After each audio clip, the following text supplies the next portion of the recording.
Well, howdy folks, Hellcracks here, and welcome to Mercenary Thoughts from the Inner Sphere, episode 129. And today we're going to be talking about a heavy mech, the Grand Dragon, which has been evolved from the regular dragon with some upgrades, which are not too bad for what it can do. Now, the Grand Dragon is a Draconius combined mech that has been around for a while. It's kind of iconic when it comes to the snakes or the dragons, or however you want to call these guys. You know, those guys that are up there that are getting hammered by the clans right now. The Grand Dragon, 60 tons, is a 690 mech. Now, it's been upgraded from a 5.8 dragon mech, so it's been upgraded with all kinds of new technology. And the new technology is the XL engines, which, cuts that engine in half, and it increases the speed of this thing greatly. It goes from a 5.8 to a 6.9. So I guess if you look at some of the thought processes when it comes to putting an XL engine in it, you got to have some speed, because if it isn't the speed, then you're going to have a mech that dies pretty quickly. And all you gotta do is take a torso out, and clans do a heck of a job, do it really quickly to take out torsos, usually because they got good pilots with good gunnery and targeting computers and long range weapons, and next thing you know, your mech is a pile of junk. All they gotta do is take out one torso and the thing is kaput. Now, the Grand Dragon has 13 double heat sinks, which is pretty good. Considering that you look at the weapons loadout in this thing, it does a good job of that, considering that, you don't need a lot of heat sinks when it comes to the loadout. Alright. Now, when you look at the armor, this is where it's sadly lacking. I think it's like 201 or something like that is the maximum on a 60 tonner. And obviously it is, 41 tons short. So basically you could put, 3.5 tons on this thing. Or something like that, 2.5. And that would do a better job of keeping this thing alive. Because that is one of the drawbacks with the Dragon I've always found, is that when you're playing the clans, you need every bit of armor you can to last at least one more turn. Because many times I've had mechs just get trashed before they even get into firing range. Or I've done it myself because I got this long range weapons with all my clan stuff. They have shorter range stuff. And they are just sitting there, crackle, snapple, pop, snap, crackle, pop onto the ground as they're just sitting there full of holes. Alright, so it could use a little bit of more armor. Now, the 5K loadout has the typical LRM-10 in the center torso, which is iconic of the Dragon, with 2 tons of ammo in the left torso, with case in the left torso. Obviously, if you're using any type of advanced technology, obviously you want to have case on it, because that is a half ton and it saves you from blowing sky high.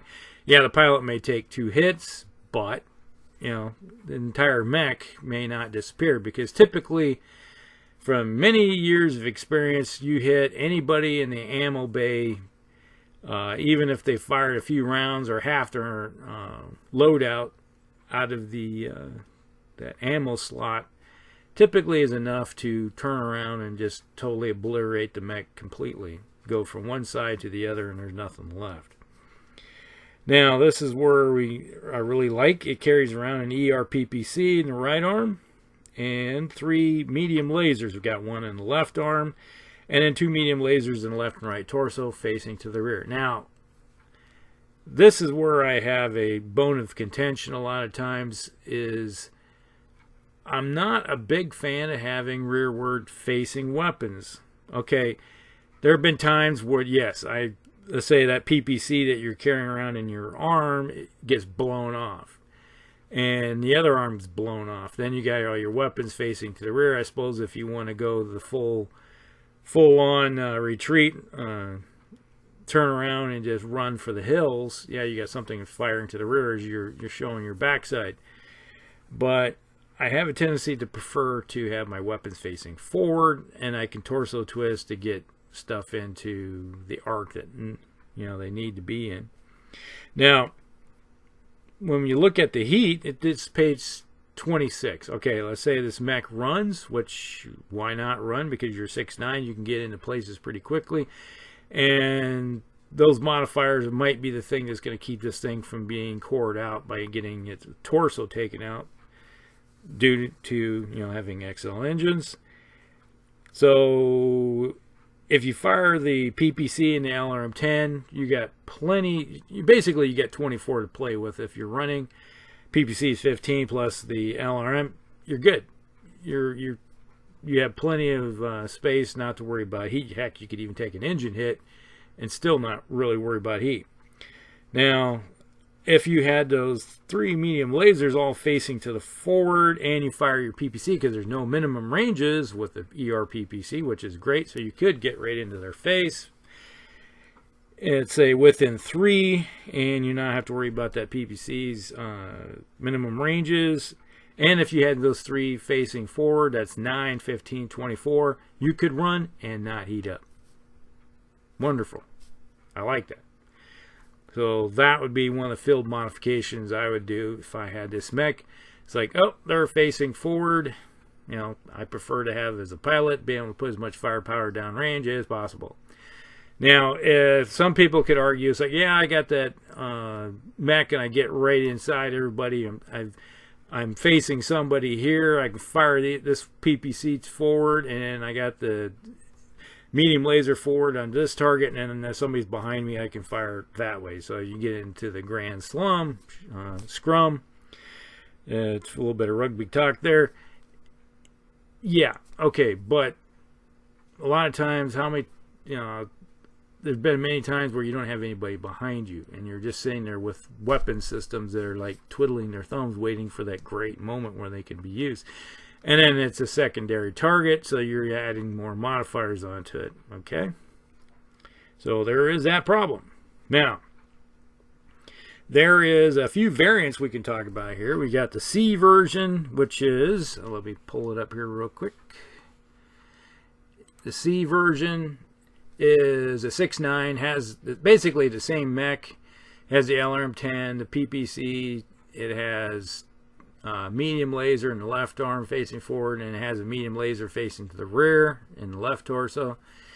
Then it adds this wonderful thing called C3 slave unit, which is, maybe I should do a video on the C3 system, which is wonderful. I love the C3 system. If you can get somebody to have that set up, you can do great things with tearing down somebody at close range. Because basically, if you're not inside an ECM bubble, you take the mech that is closest with the slave unit, and then everybody else gets to use their range.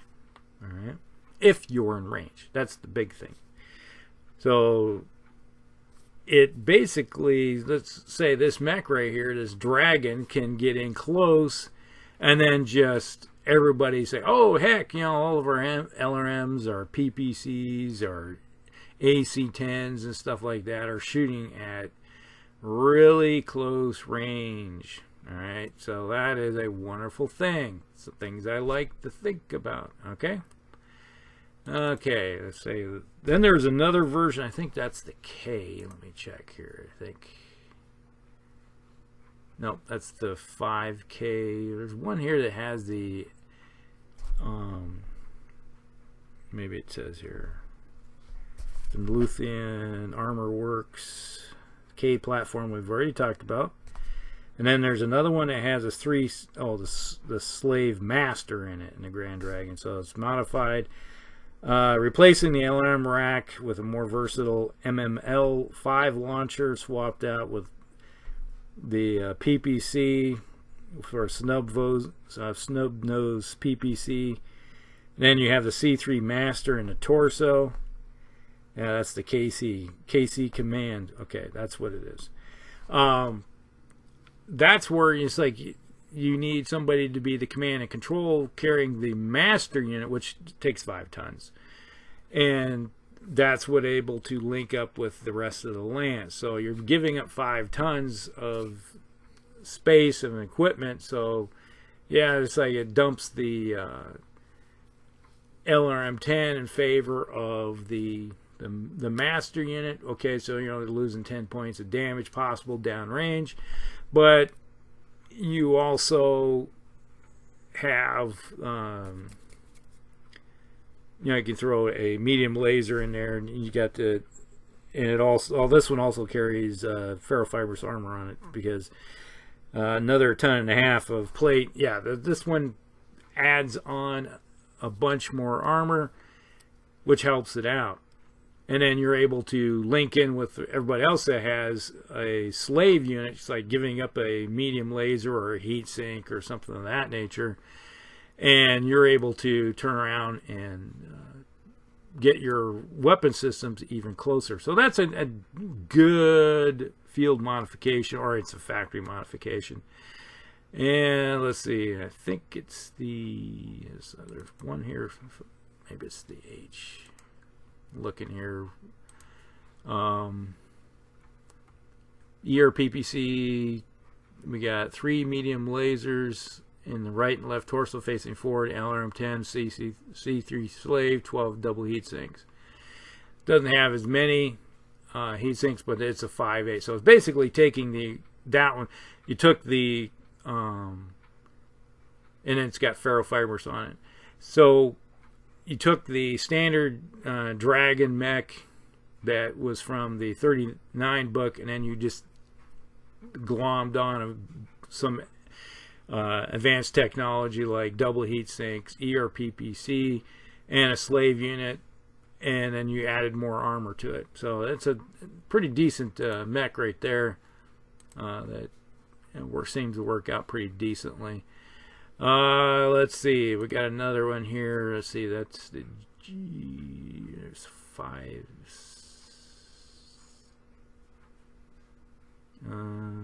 There we go. Check this one out here.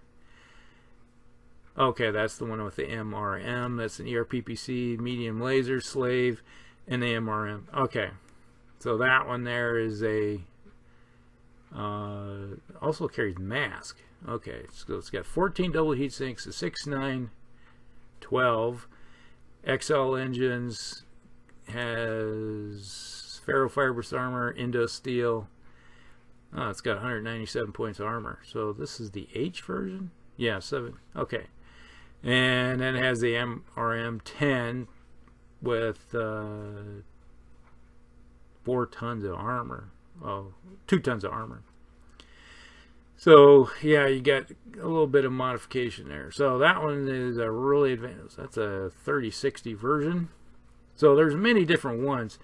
So if you look at the standard versions that I would go with, let's say you do look at the Grand Dragon. The one thing that I do like is the idea of swapping out your 1 medium laser for C3 system, and then I would face that other medium laser to the front, get rid of that rear firing one. So overall, that's not a bad mech. It get you with the XL engines. Now, if, let's say, like I said before, you take the standard Dragon and then you modify the standard Dragon, and you're able to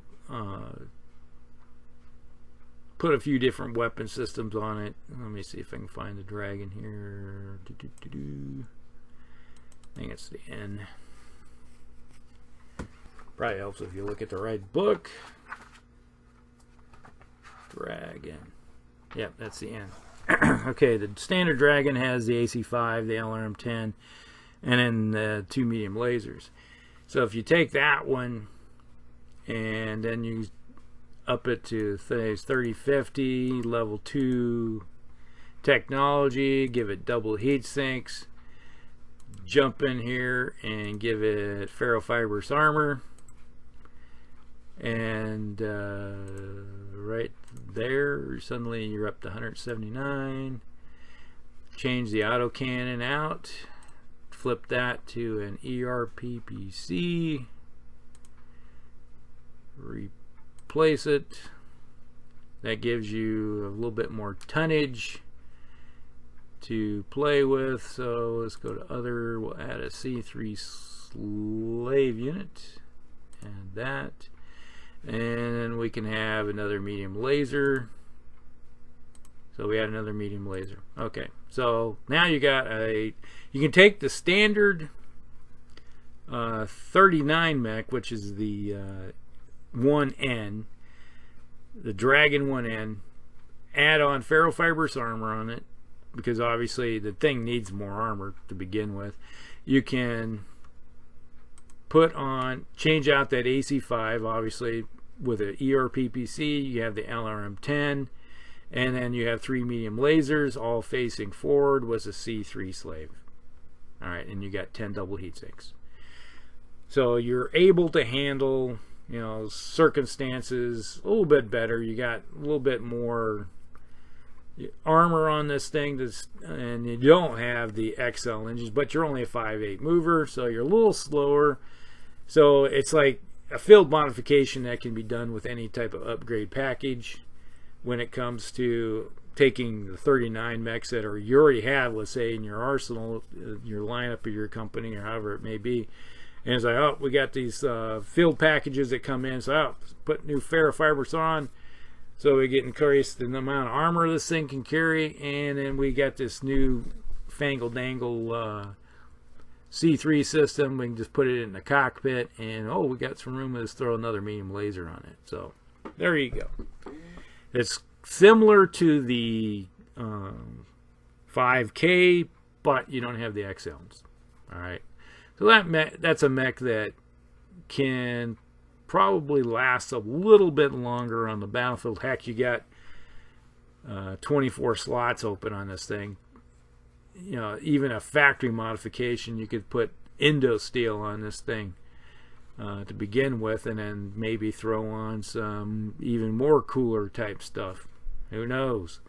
That's another 3 tons you could play with. So that's just some of the ideas I have when it comes to messing around with the Dragon. So if you got any thoughts or anything, what you've done with the Dragon, or what you played with over the years, there's many different versions of the Dragon, because this has been around. It's a pretty iconic Draconius combined from House Karita. So put your thoughts and everything down below. Like and subscribe and share with all your friends. All right, we'll talk with you later. Hellcracks out.